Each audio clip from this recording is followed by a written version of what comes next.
성경에 보니까 최고의 축복이 하나님의 은혜와 긍휼과 평강이더라고요. 그래서 다시 한번 하겠습니다. 새해에는 하나님의 은혜와 긍휼과 평강이 함께 하시기를 걷다가 간절히 기원합니다. 시작.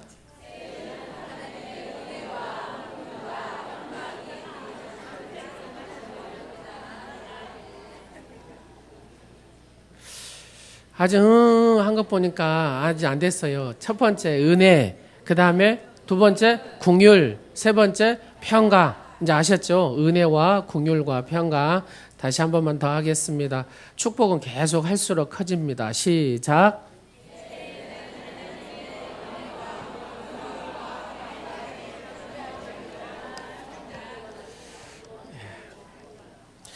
2017년도에는 거룩한 옷을 입기를 간절히 원합니다. 우리 주님이 우리에게 거룩한 옷을 입으라고 합니다. 이사야 선지자도 우리에게 거룩한 옷을 입으라고 얘기합니다. 그리고 예수님의 평생의 제자들 향한 기도도 거룩함을 유지하라고 말씀하고 계십니다. 첫 번째 2017년도 첫째 주 거룩함의 옷을 입는 첫 번째 방법은 뭐냐면 예배라는 얘기입니다. 독일의 유명한 신학자 칼 바르트는 예배의 중요성에 대해서 세 가지로 얘기를 합니다. 첫 번째는 예배는 가장 중요한 것이다. 뭐라고요? 예배는 가장 중요한 것이다라는 거예요. 두 번째는 가장 긴급한 것이 예배다. 세 번째는 가장 영광스러운 일이 예배다. 이렇게 위대한 신학자가 정의를 했습니다. 여러분, 여러분의 삶에 가장 중요한 것이 예배라고 생각하십니까? 예. 2차 세계대전 당시 있었던 유명한 실화의 얘기입니다. 영국의 성공의 대주교였던 윌리엄 템플이라는 대주교가 있었습니다. 당시 영국 국민들은 절망과 두려움에 사로잡혀 있었습니다. 유럽 대륙이 속속 다 독일의 손에 들어갔는데 영국도 독일군에게 점령당할 위기에 처해 있었거든요. 그런 상황에서 위스턴 처칠이 독일에게 선전포고를 딱 합니다. 그래서 그 안에도 보니까 독일한테는 모든 부분에서 영국이 약한데 해볼 수 없을 것 같은데 국민들 마음에 다 그런 생각을 가졌다 그 말입니다. 그래서 국민들은 더 그 처칠 수상의 선전포고에 불안감을 갖고 극도로 막 불안해했다라는 얘기입니다. 그때 처칠의 부탁으로 이 윌리엄 템플이 대국민 연설을 합니다. 그 보면 대통령이 대국민 담화 하잖아요. 그런 식으로 라디오를 통해서 대국민 연설을 하는데 이런 연설을 합니다. 대영 제국 국민 여러분, 지금은 우리가 하나님을 예배할 때입니다. 전쟁은 큰일입니다. 전쟁은 큰일입니다. 그러나 예배는 더 큰일입니다. 만일 우리 국민이 이와 같은 때에 진정 하나님을 예배할 수 있다면, 그리고 하나님을 바라보고 하나님이 우리와 함께 하심을 믿을 수 있다면 전쟁은 결코 큰일이 아닙니다. 이렇게 딱 얘기를 하거든요. 그래서 우리가 예배하면 하나님의 도우심으로 이 전쟁을 승리할 것입니다. 여러분, 이 전쟁이 어떻게 됐을 것 같습니까? 정말로 이 영국의 국민들이 예배를 드리기 위해서 막 인산인해로 막 교회로 몰려들기 시작했습니다. 그리고 하나님을 막 찬양하고 경배했습니다. 영국은 마침내 이 전쟁에서 승리할 수가 있었다는 얘기입니다.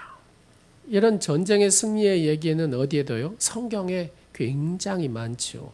모압과 암몬과 에돔이 연합해서 막 쳐들어왔을 때 유대 왕, 네 번째 왕 여호사밧 왕이 무엇을 합니까? 하나님 앞에 막 기도했더니 하나님께서 여호사밧 왕에게 영감을 주십니다. 무슨 영감을 주냐면 여호사밧아, 너의 거룩한 백성들 가운데 이렇게 뽑아가지고 뭘 뽑으라고요? 찬양대를 뽑아라 그래요. 찬양대를 뽑으라. 그래서 찬양대를 딱 뽑아가지고 찬양대를 맨 앞에다 앞세웁니다. 그리고 그 다음에 병사들이 줄을 쭉 서잖아요. 근데 전쟁하러 가면 누가 앞서야 되는데요? 병사들이 앞서야 되잖아요. 근데 이게 엉뚱하게 그냥 여호사밧 왕이 백성들 가운데 찬양 또 거룩한 자들을 뽑아서 찬양대를 딱 앞서갖고 하나님을 찬양합니다 하고 쭉 찬양을 하고 가는 겁니다. 근데 놀라운 일이 벌어졌습니다. 하나님 앞에 찬양을 했던 이 찬양대하고 병사들이 쭉 따라서 가는데 하나님께서 여호사밧을 짜기 위해서 누구를요? 바로 이 연합군을 이렇게 하나님이 정리를 하시는 것을 우리는 성경을 통해서 알 수 있습니다. 우리는 이런 얘기들이 너무나 많죠. 아말렉과의 전쟁에서도 그런 얘기가 있고 기드온의 전쟁에서도 그런 거 있습니다. 이 모든 것이 다 뭐 할 때 하나님 앞에 찬양하고 영광 돌릴 때에 하나님께서 그 전쟁에서 승리하게 하셨다라는 얘기입니다. 지금 이 나라 민족이 굉장히 위기 가운데 있습니다. 너무나 경제적으로나 정치적으로나 여러 부분에서 참 복잡합니다. 이럴 때일수록 하나님의 백성들이 주의 성전을 찾아서 인산인해 하나님을 예배하고 찬양할 때에 이 모든 문제들이 해결될 줄로 믿습니다. 그래서 예배가 가장 중요하다라는 겁니다. 두 번째로 가장 긴급한 일이 예배입니다. 어떤 일도 예배보다도 더 바쁘고 중요한 일은 없다라는 얘기입니다. 그래서 어떠한 약속이 되어 있을지라도 무슨 시간만큼 이 예배 시간이 되면은 그 약속을 미루더라도 예배에 앞장서는 삶을 살아야 된다는 얘기입니다. 누구와 만남이 있을지라도 그 만남을 뒤로 미룰 줄 아는 믿음이 있어야 하나님은 그 예배하는 자를 통하여 쓰시는 줄로 믿습니다. 이스라엘 백성을 출애굽시켜서 이 광야에 가서 가나안 땅에 들어가게 하시는 핵심적인 하나님의 이유는 뭐냐면 이 하나님의 택한 백성을 통하여 하나님은 예배 받으시기 위해서 찬송 받으시기 위해서 그들을 구별하여서 그들을 하나님의 훈련시키시고 그리고 하나님께서 가나안 땅에 들어가게 하셨다라는 얘기입니다. 그만큼 예배는 우리의 인생에서 가장 긴급한 것이라는 겁니다. 이 예배에 앞서는 것은 그것은 우상이 되는 것입니다. 사랑하는 여러분, 예배의 승리자가 되시기를 간절히 축원합니다. 바로 이 예배가 거룩한 옷이다 그 말입니다. 세 번째로 예배는 하나님 앞에 가장 영광스러운 일입니다. 인간은 그 행하는 일로 말미암아 가치 있게 되므로 어떤 일을 하느냐가 인간의 삶에서 가장 소중한 것입니다. 창조자 앞에 나와 그 하나님을 사랑하고 경외하며 예배드리는 일이야말로 인간에게 가장 영광스러운 일이라는 얘기입니다. 사랑하는 성도 여러분, 하나님은 이 세상에 지혜로운 자, 권력 있는 자에게 눈길을 주시지 않습니다. 하나님의 눈길은 누구한테 주신다고요? 하나님을 예배하는 예배자에게 눈길을 주시는 줄로 믿습니다. 자, 우리 한번 같이 옆 사람하고 고백 한번 할까요? 당신은 하나님께서 찾으시는 예배자이십니까? 요한복음 4장 23절에 얘기합니다. 하나님께서는 하나님께 뭐 하는 자를 찾으신다고요? 예배하는 자를 찾으신다라고 말씀하십니다. 그러기에 마귀는 수단과 방법을 가리지 않고 우리의 예배를 방해합니다. 우리의 예배의 영광을 가로채려고 합니다. 이것이 악한 마귀의 역사라는 겁니다.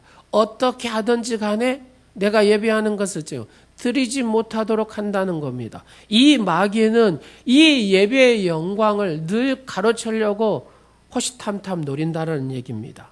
예수님께서 공생애를 시작하시기 전 40일 동안 금식하신 후에 광야에서 마귀에게 시험을 받았습니다. 그 세 번째 시험이 무엇입니까? 예배에 대한 것이잖아요. 마귀는 예수님을 지극히 높은 산으로 데리고 올라가서 천하 만국을 다 보여주면서 만일 내게 엎드려 경배하면 이 모든 것을 내게 주겠다라고 마귀는 유혹을 합니다. 예수님은 그때 어떻게 합니까? 예수님은 단호하게 사탄아 물러가라 기록되었으되 주 너희 하나님께 경배하고 다만 그를 섬기라. 하나님께만 경배하고 하나님만을 섬기라고 말합니다. 그렇습니다. 이 마귀의 유혹에 누구는요, 예수님은 이기셨고 마귀는 예수님을 떠났다라고 얘기합니다. 이 말은 무슨 말과 같습니까? 우리가 예배에 승리 못하면 누가 역사한다고요? 마귀가 역사하는 겁니다. 우리가 예배에 승리하지 못하면 마귀가 여러분들 이끌고 산다라는 겁니다. 여러분 가운데 하나님 앞에 예배의 영광을 돌리지 못하도록 어떻게 하든지 예배드리지 못하도록 방해한다는 겁니다. 누가요? 마귀가 말입니다. 그렇습니다. 마귀는 우리의 생각을 타고 돌아서 하나님 앞에 영광 돌리지 못하도록, 경배하지 못하도록 하는 것이 마귀의 역사라는 겁니다. 마귀는 우리의 구원을 빼앗아갈 수는 없습니다. 그러나 지금도 구원받은 자들이 하나님 앞에 마땅히 드리는 이 예배를 드려야 되는데, 바로 이 예배를 찾고 약화시키는 것을 누가 합니까? 마귀가 한다라는 겁니다. 예배의 기쁨을 누리지 못하도록 하는 것이 누가 합니까? 마귀가 한다라는 겁니다. 그렇습니다. 여러분들이 예배할 때에 늘 예배에 이 강력한 힘이 일어나지 못하도록 여러분의 마음을 상하게 한다는 겁니다. 여러분의 마음을 좌지우지하고 여러분의 생각을 좌지우지한다는 겁니다.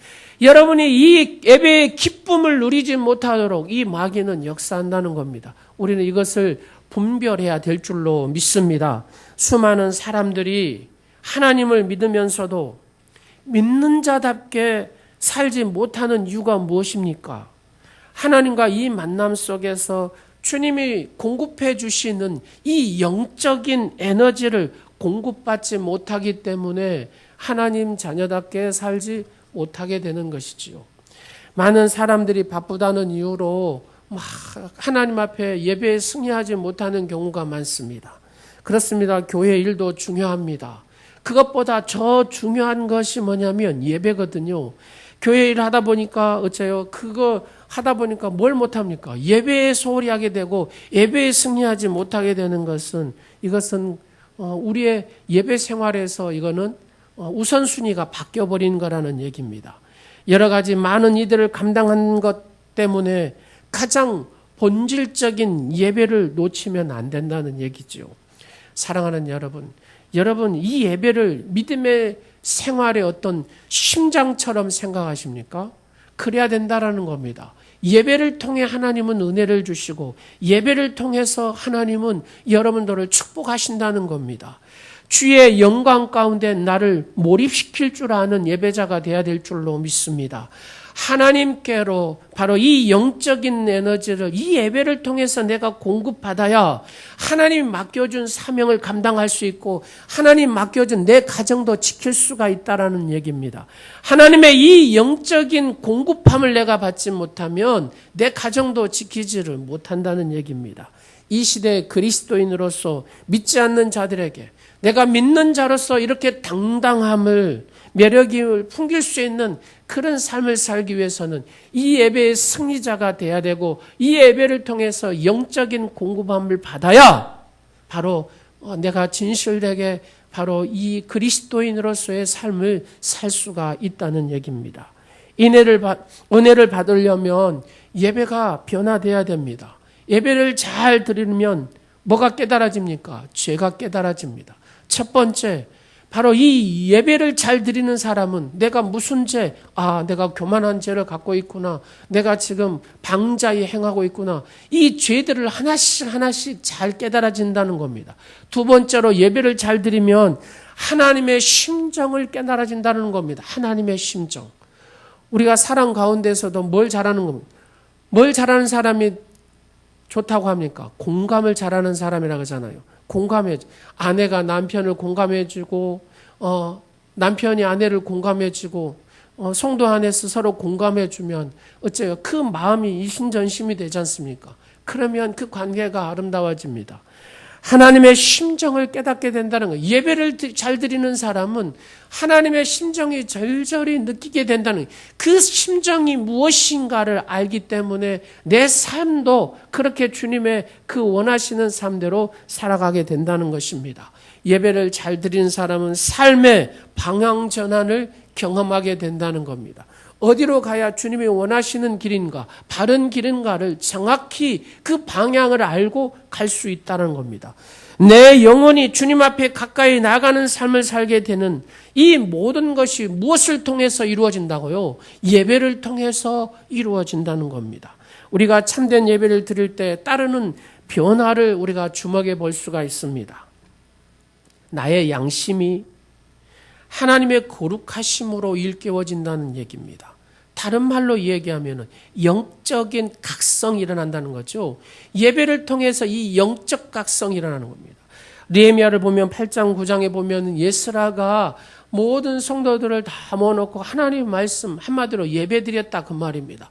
하나님 말씀을 낭독했더니 그들이 가슴을 치며 회개하며 금식하며 하나님 앞에 그렇게 살기로 작정하고 맹세한 얘기들이 쭉 나옵니다.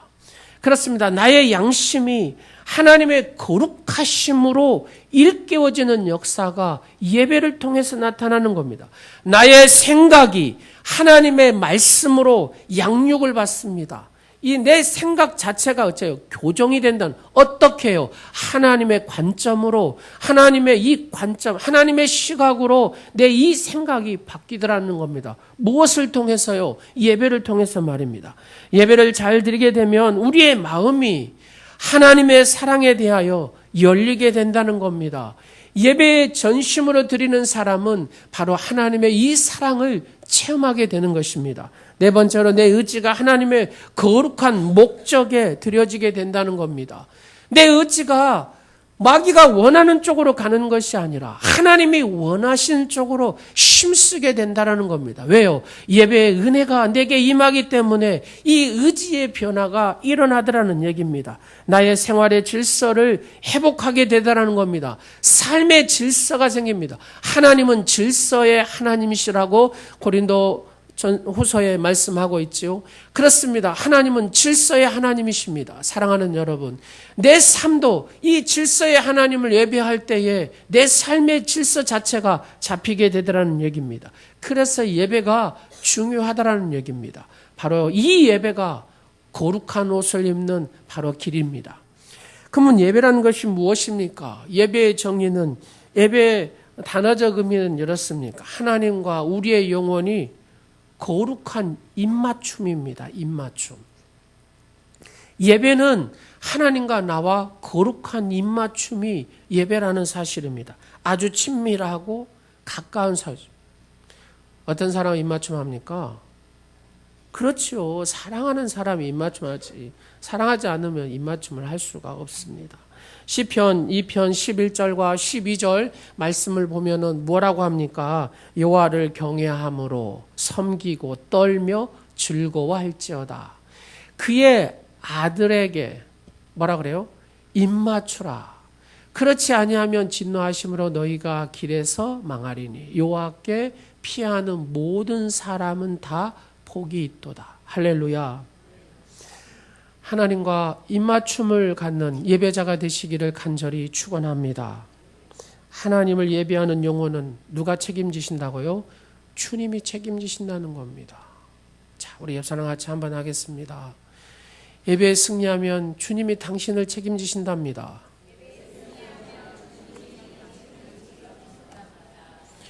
그런데 말입니다. 하나님을 등지고 예배하지 않은 영혼은 하나님이 돕지 않으십니다. 우리는 성경을 보면 왜 하나님께서 다윗을 책임지셨는가를 잘 알 수 있습니다. 다윗은 최고의 예배자입니다.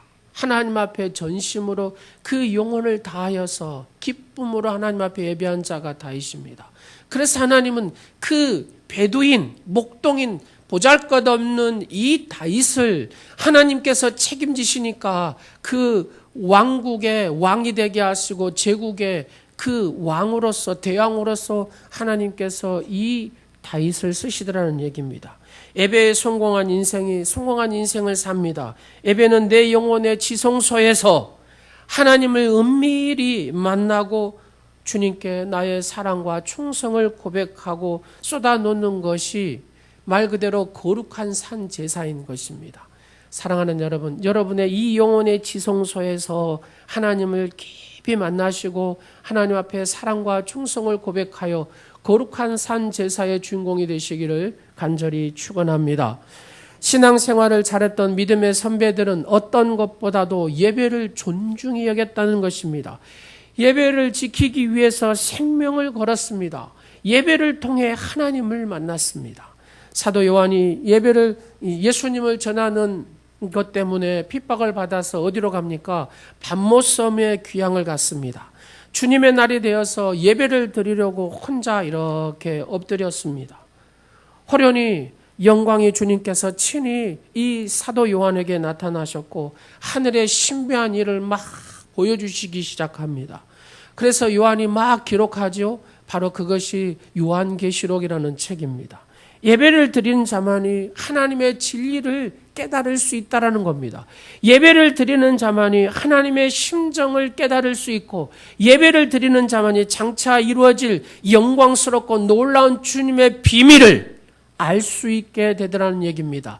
우리는 구약 성경의 선지자들 통해서 하나님께서 보여주는 일들이 있습니다. 하나님께서 깨달아지게 하는 일들이 있습니다. 그것은 어느 때입니까? 예배를 통하여 하나님을 만날 때 되어지는 일들을 하나님께서는 이 선지자들 통해서 보여주셨습니다. 그러면 예배의 대상은 누구입니까? 여호와 하나님이십니다. 하나님께서는 그 누구도 어떤 것으로도 대신할 수 없는 우리의 인생의 기초가 되시는 구원의 반석이시고 만왕의 왕이시며 크신 왕이시다라는 얘기입니다. 우리가 예배하는 바로 하나님은 창조주 하나님이라고 오늘 본문에 말씀합니다.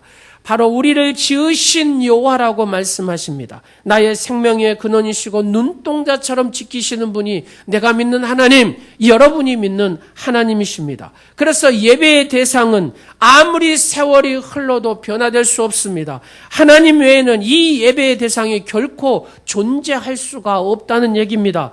주님께 집중되어야 할 시선, 이 영광이 조금이라도 사람에게 돌려지면 안 된다는 얘기입니다. 오직 내 시선과 내 마음의 중심은 누구를 향하여서 만왕의 왕 되신 그 하나님께만 향해야 된다는 얘기입니다. 여러분, 예배의 대상이 누구입니까? 한번 생각해 보십시오. 어떤 분은 남편을 존중해가지고 남편이 바로 이 예수님 자리에 앉아있는 분이 있더라고요. 어떤 분은 아내를 사랑해가지고 아내가 이 예수님 자리를 대신하는 분도 있습니다. 어떤 분은 자녀를 너무 사랑해가지고 이 자녀가 예수님 자리에 앉은 분이 있어요. 물질이 너무 편리하고 너무 좋기에 바로 이 물질이 하나님 자리에 앉은 사람도 있습니다. 어떤 사람은 학력도 경험도 철학도 바로 하나님 자리에 앉아놓은 사람들이 있더라는 얘기입니다. 사랑하는 여러분, 남편이 예수님의 자리에 있으면 절대로 안 됩니다. 그것은 좋지 못한 결과가 나오게 됩니다. 아내가 예수님의 자리에 있으면 절대로 그 아내에게 복이 안 됩니다. 여러분, 여러분의 인생에 여러분이 사랑하는 자녀가 예수님 자리에 앉아 있으면 그 자녀에게 복이 안 된다 그 말입니다. 예전에 그 자녀에 대해서 목숨을 건 집사님 한 분을 만난 적이 있습니다. 초등학교 5학년, 6학년이 돼도 그 아들을 항상 보내지를 못해요. 그래서 학교 갈 때 같이 손잡고 교문까지 가요. 끝나고 나면 끝나는 시간에 가서 그러니까 아들을 혼자 놓지를 못하는 겁니다. 여러분, 이 아이는 커서 뭐가 될까요? 마마보이가 되지 않겠습니까? 마마보이가 되면 결국 뒤로 장성해갖고 결혼하면 삽니까? 아내하고 결국 못 살더라고. 이혼하게 되더라는 얘기입니다. 사랑하는 여러분, 하나님 앞에 맡기십시오. 자녀를 맡기십시오. 아내를 맡기십시오. 남편을 맡기십시오. 하나님 앞에 맡기십시오. 하나님 자리에 어떤 것이 있어서도 안 된다는 얘기입니다. 하나님이 이 자리에, 예수님의 이 자리에 어떤 것이 여기 있다면 바로 그것이 저주가 된다는 사실을 우리가 기억해야 됩니다. 성경에 보십시오. 하나님보다 더 사랑한 것은 반드시 그 결과가 좋지 못하게 나타나는 것을 우리는 성경을 통하여 알 수 있습니다. 하나님 자리에 다른 것이 차지하면 내 마음의 평화가 사라집니다. 필요한 영적인 에너지를 공급받지 못하고 삶의 의미를 상실해 버립니다. 만약 내 자신이 하나님 자리에 있다면 빨리 그 자리에 내려야 합니다. 교만은 결국 사망에 이르게 하기 때문에 그렇습니다. 아무리 외쳐 불러도 아무리 그 길이 아니라고 해도 그 자리에 계속 있다면 그 사람은 죽음의 자리에 이르게 된다는 겁니다. 오늘 7절의 말씀에 그는 우리의 하나님이시오 우리는 그가 기르시는 백성이며 그의 손이 돌보시는 양이기 때문에 너희가 오늘 그의 음성을 듣거든 하셨습니다. 사랑하는 여러분, 하나님은 우리의 선한 목자가 되십니다. 우리의 삶을 책임지시는 분이십니다. 우리를 인도하시는 분이십니다. 필요한 모든 것을 부족함이 없도록 채우시는 하나님이 바로 우리가 믿는 하나님이십니다. 하나님의 인도하심과 이 공급은 누구에게만 주어집니까? 예배하는 자에게 하나님의 축복과 영광이 임하게 되는 줄로 믿습니다. 여러분의 모든 삶의 전심으로 하나님을 그 자리에 두고 어떤 것도 하나님 자리에 있게 해서는 안 된다는 얘기입니다. 세 번째로 예배하는 방법입니다. 어떻게 예배해야 됩니까? 즐거움으로 예배해야 됩니다. 성경은 뭐라고 표현합니까? 외치자 그럽니다. 외치자. 환호한다라는 얘기죠. 하나님 앞에 전심으로 누가요? 다윗이 옷이 벗겨진 줄 모르고 하나님을 전심으로 찬양했던 것처럼 우리는 전심으로 외치는 예배자가 돼야 될 줄로 믿습니다. 여러분 소리를 지르면서 외칠 때 어디에서부터요? 이 배에서부터 힘이 나지 않습니까? 그러면서 하나님 앞에 전심으로 드릴 때 어떤 생각과 어떤 마음이 듭니까? 하나님 앞에 열정이 다해집니다. 하나님은 그 예배를 원하신다는 겁니다. 즐거운 예배는 가슴 속에서 감격과 은혜가 넘쳐서 감정이 타서 나오는 바로 이 환호이기 때문에 그것이 하나님이 기뻐하신 예배라는 겁니다. 두 번째로 감사 예배입니다. 느헤미야를 쭉 보면은 어떤 얘기가 나오냐. 내가 하나님 앞에 감사하며 감사의 기도를 드리며 감사의 고백들을 쭉 얘기합니다. 감사할 때 하나님은 하늘문을 여신다고 시편 기자는 얘기합니다. 내가 감사의 예배를 드릴 때 하나님의 역사는 이루어집니다. 사랑하는 여러분, 전심으로 감사의 예배를 드림을 통하여 하나님 위로부터 내리는 신령한 축복, 땅에 기름진 축복자가 되시기를 간절히 축원합니다. 세 번째로 내 마음이 준비된 겸손한 예배입니다. 외적인 자세 이전에 마음으로부터 어떤 굴복하는, 하나님 앞에 굴복하는 예배자가 되어야 된다는 얘기입니다. 두 사람의 비유를 해보겠습니다. 한 사람은 이교도 사원을 이쪽으로 섬기는 사람이고 한쪽은 예수님을 믿는 사람입니다. 한쪽은 이교도 사원을 섬겼던 사람은 판무스라는 사람이고 그리스도인은 칼루스라는 사람입니다. 이 두 사람이 전심으로 예배하기 위해서 이렇게 나섰습니다. 판무스는 자기 신에게 제물을 드리기 위해서 모든 짐승들을 다 이렇게 끌고 가면서 그 신전에 올라갑니다. 근데 가만히 보니까 이 카루스라는 사람은 아무것도 안 가지고 가거든요. 그래서 이 파무스라는 사람이 카루스한테 물어봤답니다. 어떻게 당신은 아무것도 당신 신한테 가는데 그냥 빈손으로 가냐고. 그랬더니 이 카루스가 하는 말이 내가 하나님께 드리는 것은 어떤 제물이 아니라 내 생활을 하나님 앞에 드리는 것이다라고 얘기하더랍니다. 사랑하는 여러분, 하나님 앞에 예배하는 것이 무엇입니까? 느헤미야 8장 6절에 이렇게 얘기합니다. 몸을 굽혀 얼굴을 땅에 대고 여호와께 경배하니라. 바로 이것이 예배라는 겁니다. 몸을 굽혀서 얼굴을 땅에 대고 여호와께 경배하는 그 마음의 전심으로 드리는 예배, 하나님은 그 예배를 받으신다는 겁니다. 참된 예배는 내 중심, 내 마음의 골방, 내 마음의 이 지성소에서부터 출발하여 내 삶으로 연결되는 속성이 있다는 겁니다. 우리가 참된 예배를 드릴 때 하나님께서 우리 예배의 자리에 친히 찾아오신다라고 말씀하십니다.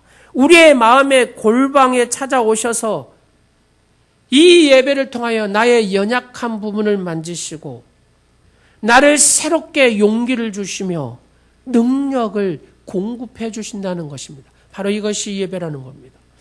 사랑하는 여러분, 우리가 더 나은 예배를 드리기 위해서 예수고 힘써야 될 줄로 믿습니다. 오늘 본문에 보면은 무리바하고 마사의 얘기가 나옵니다. 이것은 출애굽기 17장의 내용입니다. 이스라엘 백성들이 출애굽한 이후에 물이 없고 고통을 당했습니다. 하나님께서 출애굽의 영광을 주셨지만 물도 주실 것을 믿고 모세의 지도력을 신뢰하고 나아갔다라면 좋았을 텐데 그들은 그러지 못하고 원망하고 불평하고 도전했습니다. 결국 이것은 하나님에 대한 도전이었다라는 얘기입니다. 사랑하는 여러분, 이스라엘 백성들처럼 마음이 강팍하면 전심으로 하나님 앞에 예배할 수 없다라는 얘기입니다. 강팍이라는 것은 마음이 딱딱하고 굳어진 상태라는 겁니다. 무슨 말을 들어도 어째요? 여기가 딱딱해갖고 굳어져서 어째 은혜가 안 되는 겁니다. 더 나은 예배를 위해서는 우리의 마음의 준비가 필요하다 그 말입니다. 우리의 마음이 강팍해지지 않도록 늘 부드럽고 온유한 마음이 되도록 나를 만들어야 된다는 겁니다. 의미 있는 예배를 드리기 위해서는 내가 끌려오듯이 예배 드리는 자가 아니라 내가 적극적으로 능동적으로 하나님 앞에 드리는 예배자가 되어야 된다는 겁니다. 겸손한 마음으로 드리는 예배자가 되어야 된다는 겁니다. 갈급함, 갈망함이 내 마음에 일어나도록 늘 그 하나님 앞에 하나님 내 마음에 예배의 갈망함이 일어나도록 우리가 늘 기도하며 그 갈망함을 잃지 않아야 된다는 얘기입니다. 외적인 준비도 중요합니다. 우리가 예배 드리기 위해서 여러분 어제 송구영신 예배 드리고 일어나시려고 하니 얼마나 힘들었습니까? 그렇습니다. 토요일 우리가 늦게 자면은 아무래도 주일 하나님 앞에 어쩌 집중하지 못합니다. 예배. 토요일 혹시 TV나 영화를 또 보게 되면은 주일날 어째요? 하나님 앞에 집중한 예배자가 될 수가 없다라는 겁니다. 주일 아침에 서로가 배려하고 말조심을 해야 된다는 겁니다. 마음이 서로 상하지 않도록. 왜요? 사탄은 어쩌면 그렇게 정확하게 잘하는지 몰라요. 어째요? 누가요? 꼭 아내가 성질나게 하고, 꼭 누가요? 남편이 성질나게 하고, 그것도 못해서 누가요? 자녀들이 성질나게 합니다. 오늘 혹시 그러지 않았습니까? 한번 같이 하겠습니다. 마귀는 귀신같이 합니다. 예, 하나님 앞에 어떻게 하든지 마음을 다하여 전심으로 드리는 그 예배를 방해하기 위해서 가장 가까이 있는 똑같은 예배자인데 그 예배자를 통해서 역사한다는 얘기입니다. 하나님 앞에 예배를 제대로 드리지 못하게 하기. 여러분 마음 상해서 이 시간에 앉아 있으면 얼마나 그 예배가 집중이 되겠습니까? 안 된다라는 얘기입니다. 그래서 그 말 한마디도 중요하다라는 겁니다. 옷차림도 중요합니다. 너무 울긋불긋해도 어째요? 옆 사람이 집중을 못해요. 왜요? 자꾸 눈 시선이 이렇게 가거든요. 그래서 고상하고 품격 있는 옷을 입고 오시면 서로 도움이 되지 않겠습니까? 마음에 준비할수록 일찍 일어나서 우리가 앞자리에 앉으면 더 예배에 집중할 수가 있습니다. 뒤에 있으면 권사님들이나 사역하고 돕기 위해서 뒤에 앉아 있는 것은 상관없지만 될 수 있는 한 앞에 앉아야 영적인 파장을 더 많이 느끼게 됩니다. 그리고 집중할 수가 있습니다. 공부도 그러잖아요. 앞에 앉은 자가 공부를 더 잘합니다. 왜요? 집중할 수가 있기 때문에 그렇습니다. 이것은 물리학으로 연구하고 설명을 해도 충분합니다. 사랑하는 여러분, 그렇습니다. 대표 교훈이나 찬양 그리고 선포되는 말씀에 늘 아멘으로 화답하셔서 하나님께 영광 돌리시기를 간절히 원합니다. 우리 옆 사람하고 이렇게 인사하고 마무리 짓겠습니다. 준비된 영혼의 은혜가 임합니다. 기도하겠습니다. 하나님, 우리의 영혼이 살아계신 하나님만을 만나는 참된 예배를 회복할 수 있도록 도와 주옵소서. 하나님으로부터 영적인 은혜를 공급받아 예수 믿는 자답게 능력 있는 삶을 살게 하옵소서. 하나님의 자녀들이 누려야 할 예배의 영광과 감격을 체험하며 거룩한 옷을 입고 2017년 예배의 승리자로서 하나님의 놀라운 축복의 주인공, 축복을 써가는 그런 하나님의 역사를 써가는 주인공들이 되게 하여 주옵소서. 예수님의 이름으로 축복하오며 기도드립니다. 아멘.